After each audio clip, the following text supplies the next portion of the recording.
Denton Community Television, operated by the Mayborn School of Journalism, the University of North Texas.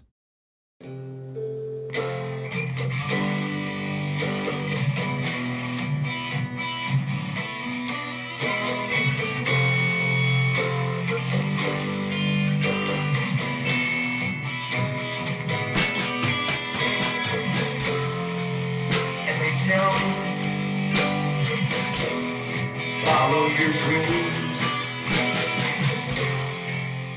Hi, and welcome to The Other Side. I'm Mike Miller, and today I have a very special guest. I appreciate having George Neal here. Hey. Thank you, George, for coming. It's good to be here. And wanted to talk about some of George's history and some of the various things that he's been doing. I've known about George for a couple of years and seen him play at, for instance, Rubber Gloves with Slow Burners, and he's quite a guitar player, great singer, and writes a lot of songs and organizes a lot of creative type events around town. And I noticed you have this Sketchy People thing going on right now. Yeah, that's a sketch comedy show put on by a local theater group called Fight Boy. Really? Theater. Yeah.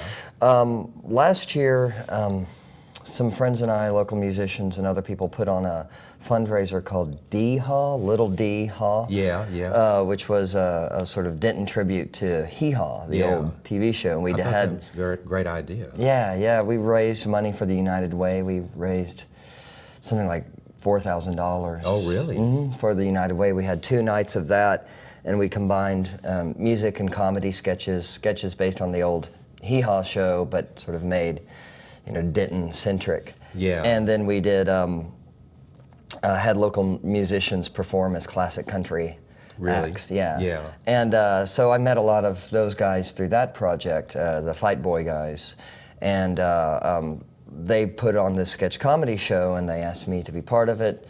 I play some music for it. I'm in the band, along with Tony Ferraro, who's also in Hairs on the Mountain. Oh, okay. And another fellow, and they asked us if I would do that and be in one of the sketches. I said yes, and it's been a lot of fun. So I've been doing that for the past month. We have one final show on October 5th, I believe, at Haley's. Oh, really? Yeah, yeah. So that's coming up soon. Is it kind of like an open mic for comedians? Not at all. It's a total sketch comedy show. Oh, all really? the sketches have been written. So Oh, it's like Saturday Night Live or Oh, really? Kids in the Hall or one of those kinds of shows. Yeah. It's sketch comedy shows. And, Yeah. it's a lot of fun. It's really funny. Yeah, I'd sure like to come see that sometime. Yeah. Well, we have one more, so it's your last chance to see it. Yeah, October 5th. Yeah. Hairs on the Mountain, when did that get started? Hair started in summer of 2010. Really? Yeah. Ryan Becker and I, Ryan Becker, who plays in RTB2, and he was in the Slow Burners with me and a million other bands around here. He and I wanted to do just a little 4-track recording project on an old 4-track, little cassette recorder. Yeah. And so we, at the time, I didn't have a roommate or anything, so we just sort of moved everything into a room in my house. And I decided I wanted to do a bunch of old folk songs because I'm a huge folk fan. Yeah. I've been into folk music for years and years, and it's always influenced everything I've done, but I've never really directly done a folk band or a folk project. Yeah. So we just kind of threw this thing together and recorded about 10 or 11 songs. Oh, really? And decided we were going to put it out. We really liked it. Decided we were going to put it out, but we needed a CD release for it. So we didn't have a band because it was just Ryan and I. And so we sort of threw some people together. Our friend Tony Ferraro came in and played bass with us. And then I got, eventually we booked 4 Sundays at Dan's. And we just kept on adding people. The next time we added Petra Kelly on the violin. She plays with Spooky Folk and Fox and the Bird and a bunch of other bands around here. Then we got Justin Collins, who actually helped record our record. the first record. Really? And he came in and played drums, and then we just kept adding people. We added, a few months later, a guy named Corey Coleman on mandolin. And then... and several of y'all sing. Yeah, we all sing. Yeah, yeah. As the project sort of became a band, because we never meant to become a band, that's the thing, it just happened. Yeah. As the project became a band, you know, I'm a huge fan and influenced by the sort of British folk rock scene of the early 70s, bands like Fairport Convention, bands like that, and also American bands like The Band. And I love that sort of collaborative presentation where everybody sings a verse and you trade verses, or you highlight different members with a song. Yeah. And so eventually it just kind of organically mutated into this thing where I either wrote this, or either I will write a song or I'll bring in a traditional song, sort of arrange it, rearrange it. Yeah. And then once it's ready, I'll bring that song into the band. And by that time, I have a pretty good idea of who I want to sing. Yeah. And then we all sort of embellish the basic arrangement that I've had as a band. Yeah. And we don't really practice much. Because the dance thing turned into pretty much ongoing, never-ending Sunday spectacle. Yeah. And so we've been doing it now since February of 2011. I've been to that, and it was amazing how so many people were just singing along with all the songs. And it's become this really strange, organic thing where more and more, every week, more and more people came, and they started learning the songs and really responding to it in a way. Having a good time. Yeah, and I mean, that's the thing. This band, emphasizes ultimately. I mean, we sort of describe ourselves as a party band. Yeah. Even though some of our themes are dark and there's violence in our songs or whatnot, ultimately it's meant to sort of bring people together and have a good time. I mean, that's what folk music traditionally is for. Yeah. It's music for people. A release of tension. I mean, it's folk music. Yeah. Folks, you know, people. Yeah. So emphasizing that kind of conversation between us and the audience has sort of become central to who we are as a band. Yeah. You know, I mean, our audience is part of Hares. Yeah. Yeah. So. Now, like Slow Burners and Little Grizzly, those were more like rock bands? They were more rock bands with sort of a country and a folk undercurrent. Yeah. But, I mean, it was very much a traditional sort of, you have a singer-songwriter, me in that case, you know, who has a bunch of guys who play his songs. And I did all the singing and, had basically final say on arrangements and whatnot. And, you know, I'm very proud of those bands, but they just don't have the same sort of collaborative kind of effort that Hares does. I was talking to Tony, our bass player, last night, and he said, you know, Hares is bigger than any of us. Hares is not us anymore. It's, you know, I could leave for a week and Hares would still be fine. It's taken, I mean, it's literally taken on a life of its own, so. Well, there's a lot of talent that has come together to make that possible. Very much. I mean, it's, in many ways, it's sort of an all-star team of Denton musicians. Yeah. Because everybody in that band, you know, they're singer-songwriters. With the exception of Petra, who doesn't really write songs, but she's an incredible talent. Yeah. You know, multi-instrumentalist, singer, etc. And so, I also felt it would be sort of squandering the talents of this band to not take advantage of all the different kinds of voices and the great voices that all the singers in this band have. And, you know, I mean, when you're playing with these kinds of players, you know, you use them as much as you can. You use their maximum potential. Yeah, and you've formed several bands over the years, so you're pretty experienced at bringing people's talent out and putting it together. Yeah, very much. I mean, as sort of the nominal band leader, you know, that's really my role. You know, is to sort of delineate responsibilities and to kind of put people on task and take advantage of their skills. You know? Because they're all way better musicians and singers than I am. You know, I don't really consider myself a musician in the sense that I'm not an instrumentalist. I can't express myself through an instrument the way some musicians can. I mean, some musicians talk, they think with their instrument.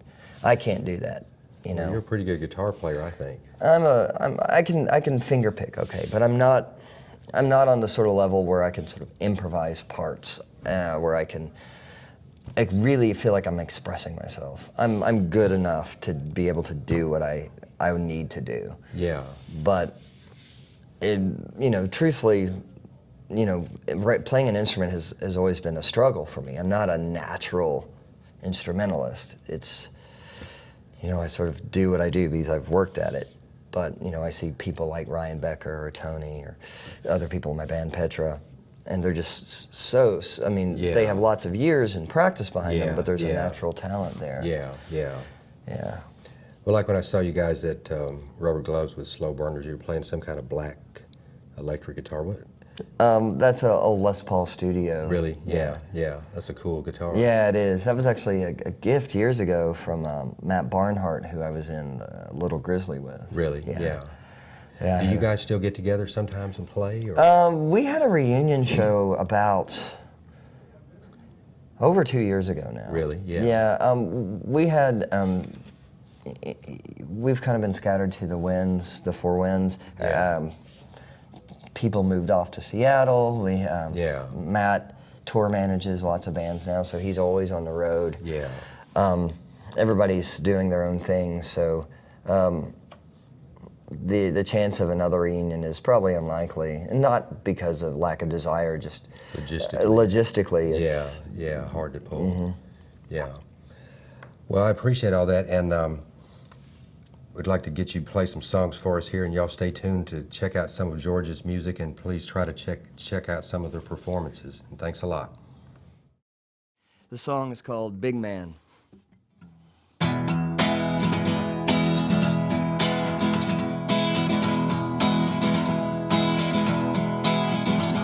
There ain't no big man living in the sky. There ain't no angel sitting up on high. You're born, you live, and then you die. There ain't no big man living in the sky. Ever since we're little kids, said someone's watching over all we did, and there ain't no way to keep it all hid, 'cause it's written in a big book in the sky. And when you're dead, that book is read. Every bad deed, every word just said. The scales tip you sent to the land of dread, where no one can escape. There ain't no big man living in the sky. There ain't no judgment when you die. This is all there is, the rest is all a big lie. There ain't no big man living in the sky. Ba, ba, ba, ba, ba. Ba, ba, ba. Ba, ba, ba, ba. Ba, ba, ba, ba, ba. Ba, ba, ba. Bam, bam, ba, bam. The world's here to figure out yourself. There's many more books on your shelf, and no one's gonna save you. Better save yourself. On that you can believe. And don't base your life on fairy tales. There's no happy ending, no boat will sail into the sunset, and we all prevail. That's not the way it works. There ain't no big man living in the sky. There ain't no angel sitting up on high. You're born, you live, and then you die. There ain't no big man living in the sky. Ain't no big man living in the sky. There ain't no angel sitting up on high. You're born, you live, and then you die. There ain't no big man living in the sky. That's a family-friendly tune for everybody.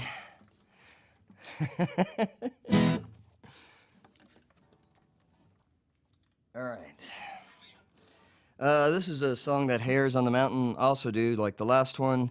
It's about 300 years old. It's called Matty Groves. I obviously didn't write this one.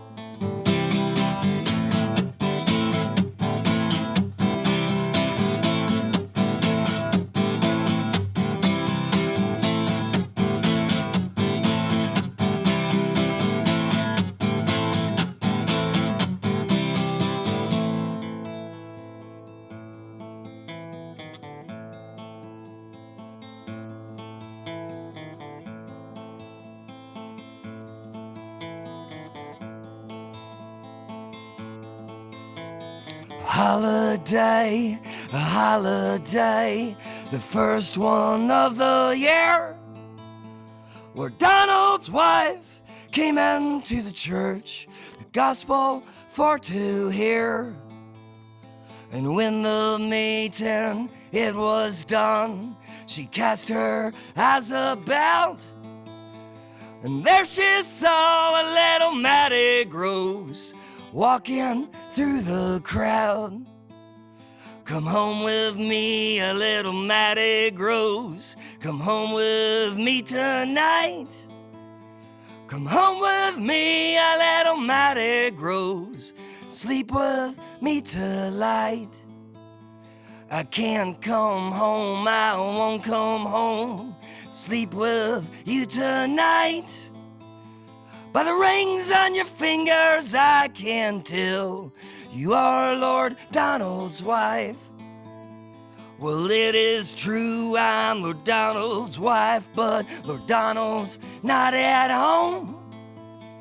And he is out in the far cornfields bringing the yearlings home. A servant who was standing by and hearing what was said swore Lord Donald he would know before the sun was set. And upon hearing the news, he bent his breast and ran. And when he came to the broad mill stream, he took off his shoes and swam.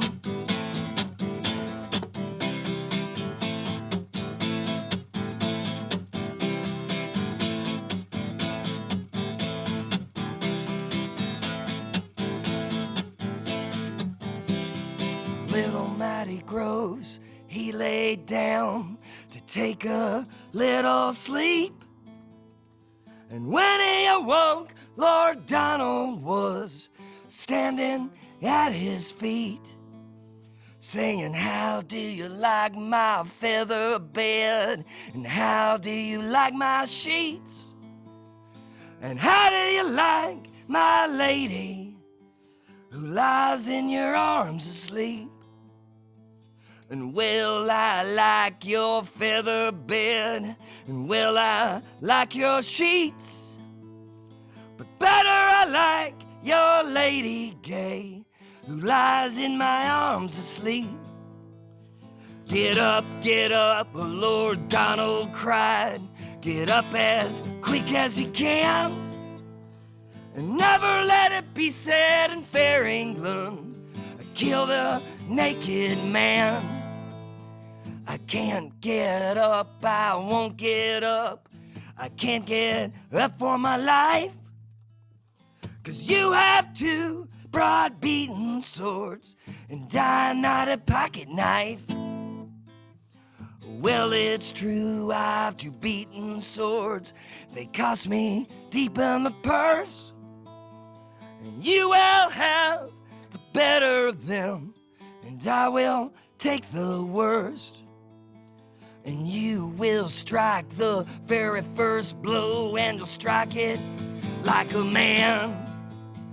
And I will strike the very next blow, and I'll kill you if I can.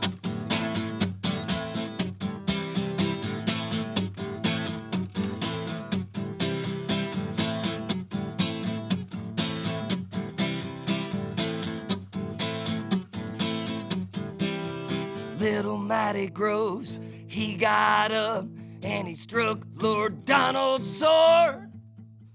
Lord Donald struck the very next blow, and Matty struck no more. Lord Donald turned to his own dear wife and he put her on his knee. And who do you like the best of us, Matty Groves or me? And up spoke his own dear wife, never heard her to speak so free. I'd rather a kiss from dead Matty's lips than you and your finery.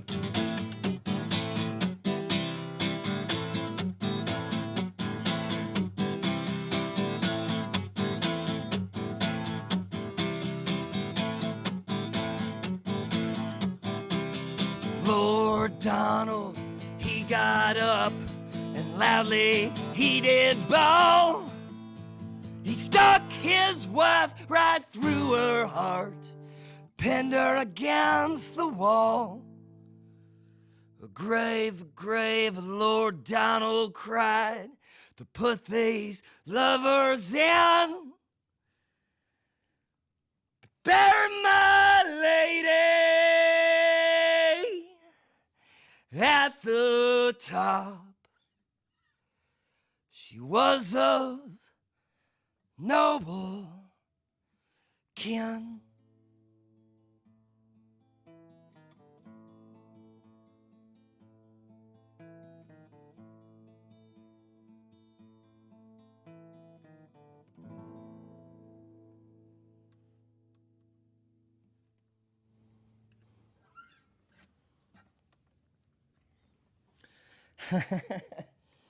Oh, another fun song from the past. Here's a song that I normally don't sing, so I'm going to use the lyrics here. I wrote this song for a bass player, Tony Ferraro, to sing, so excuse my unprofessionalism here. All right.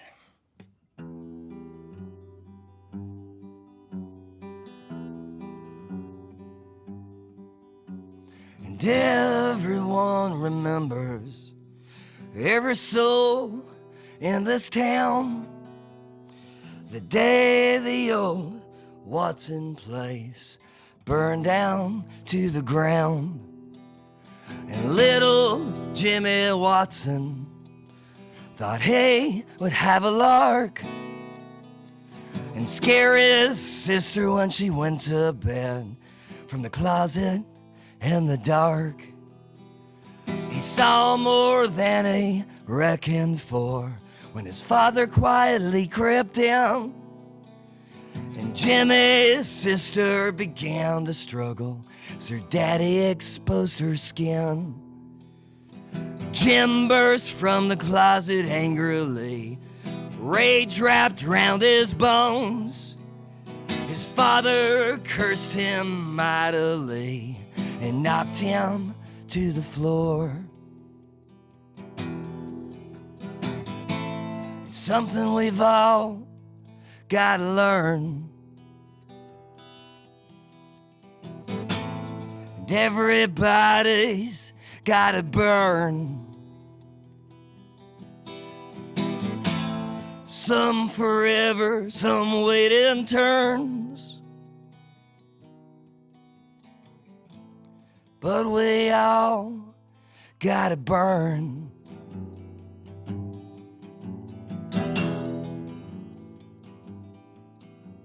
The scuffle, hey, lantern fell and caught the bit of fire. It soon consumed the three of them and rose up even higher. The blaze found Mama Watson fast asleep, knocked out by the smoke. Before the fire had taken her and the child, their lungs had blackened and choked. The fire spread from the old farmhouse and caught the parched glass alight, and not a living thing made it out alive by the morning's raging light. Something we've all gotta learn, and everybody's gotta burn. Some forever, some wait in turns. But we all gotta burn.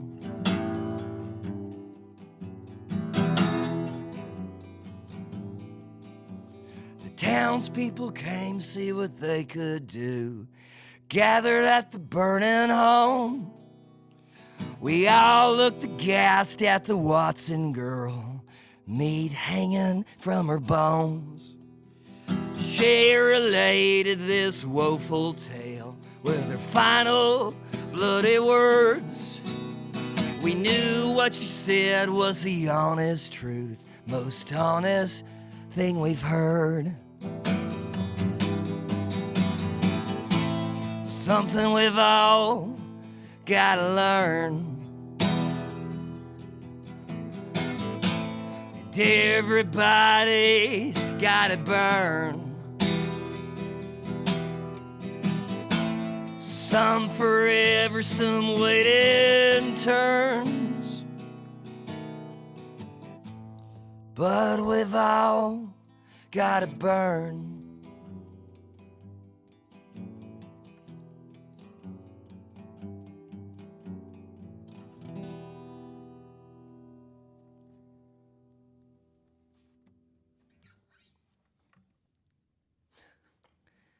We got time for one more? This is a short one. This is another song I don't sing much. So lyrics again. It's called Army. So after all the death and destruction songs, here's a happy song.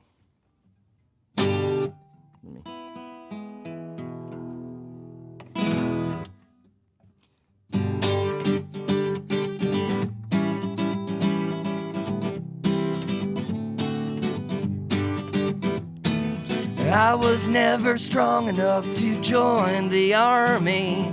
You always said you're strong enough for me.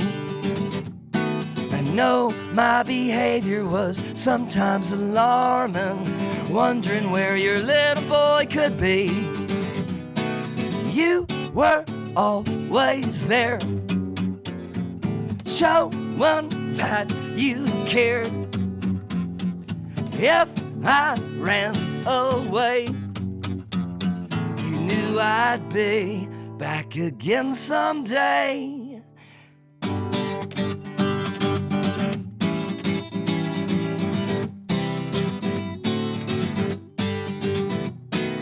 You were always there, showing that you cared. If I ran away, knew I'd be back again someday. Hey, hey. And I was never strong enough to join the army, but you always said you're strong enough for me.